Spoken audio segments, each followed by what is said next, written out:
छत्तीसगढ़ के दंतेवाड़ा जिला में 37 नक्सलियों ने सरेंडर किया है। मिनपा जैसी घटना में शामिल नक्सली ने अपने 36 साथियों के साथ आत्मसमर्पण किया है। इस समर्पण के साथ ही एक और टीम बिखरती हुई नजर आ रही। इन सभी नक्सलियों के ऊपर 65 लाख रुपए का इनाम घोषित था। दंतेवाड़ा के पुलिस अधीक्षक गौरव राय ने बताया कि पूना मार्गेम, जिसका अर्थ है पुनर्वास से पुनर्जीवन, पहल पर भरोसा जताते हुए नक्सली हिंसा का मार्ग छोड़कर शांति और प्रगति के मार्ग को अपना रहे हैं और समाज की मुख्य धारा में शामिल हो रहे हैं।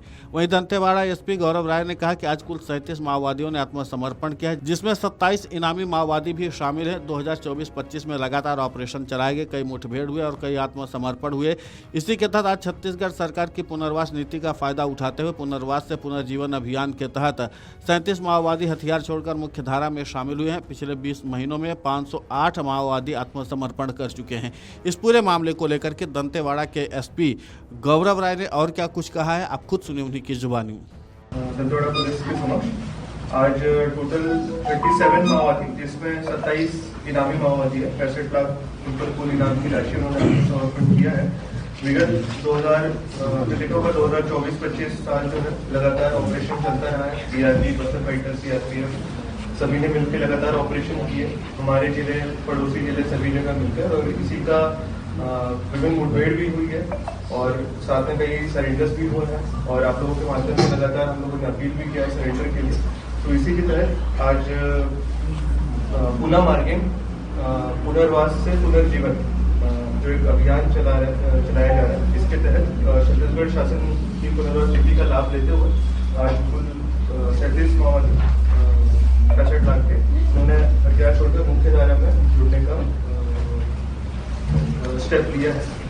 और इसमें मैं बताना चाहूँगा कि DRG, Bastar fighter, SIP, CRPF की 111 की 230वीं बहाली इनका मुख्य रूप से रोल रहा।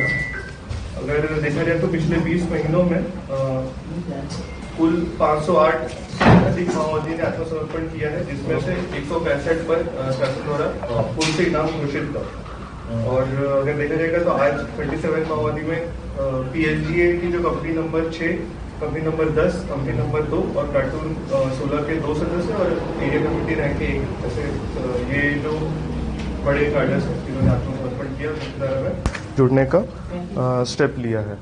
टोटल इसमें 37 ऑपरेशंस है। मैं मानता हूँ कि इसमें जो हमारा, जैसा मैंने आपको पहले बताया कि हमारा जो ऑपरेशंस रहे हैं 2024-25 में, और साथ ही में जो हमारा एरिया डोमिनेशन एक्सरसाइज, और हर ऑपरेशन में मुठभेड़ ही नहीं, हम लोग हमेशा जाते हैं, ग्रामीणों से संपर्क करते हैं और उनके माध्यम से भी अपील करते हैं कि जो माओवादी विचारधारा है वो खोखली है, उसमें कोई दम नहीं रह गया है, और समाज से जुड़े, मुख्य धारा से जुड़े, जिससे कि जिले के, राज्य के विकास में भागीदारी रहे। इस विकास में भारत सरकार, छत्तीसगढ़ शासन, दंतेवाड़ा पुलिस, स्थानीय प्रशासन एवं सीआरपीएफ सभी प्रतिबद्ध है कि यहाँ पे बस्तर में, दंतेवाड़ा में शांति स्थापित हो और विकास तेजी से आगे बढ़े। इसके लिए हम लोग प्रतिबद्ध भी हैं। इसके साथ ही आखिरी में मैं आप लोगों से अपील, आपके माध्यम से मैं अपील भी करूंगा कि सही मौका है, इसमें जो छत्तीसगढ़ शासन की पुनर्वास नीति का लाभ उठाएं और आत्मसमर्पण करें। छत्तीसगढ़ शासन की पुनर्वास नीति में सर्वप्रथम जो सरेंडर करता है, आत्मसमर्पण करता है, उनको 50,000 रुपए की प्रोत्साहन राशि दी जाती है। साथ ही में उनको विभिन्न जो योजनाएं हैं, शासन की जो योजनाएं हैं, उनका भी लाभ दिया जाता है। और खासकर हम लोग एक स्किल डेवलपमेंट प्रोग्राम भी प्रशासन के साथ मिलकर कर रहे हैं, जिसमें उनको जो भी उनका क्षेत्र है जिसमें वो अपना स्किल चाहते हैं, चाहे वो कृषि का हो या सिलाई का हो या कोई भी ऐसा क्षेत्र हो, हॉस्पिटैलिटी का, कोई भी सेक्टर का हो, कारपेंट्री, मैसेंट्री, सभी का, तो उसमें ट्रेनिंग दिया जाता है और उसमें बाद में उनको किट भी दिया जाता है। और हर जब भी कोई आत्मसमर्पित नक्सली ट्रेनिंग करता है तो प्रति महीने उनको 10,000 रुपये भी उस ट्रेनिंग पे मिलते हैं, तो जिससे कि ट्रेनिंग के बाद वो अपना जीवन यापन कर सके।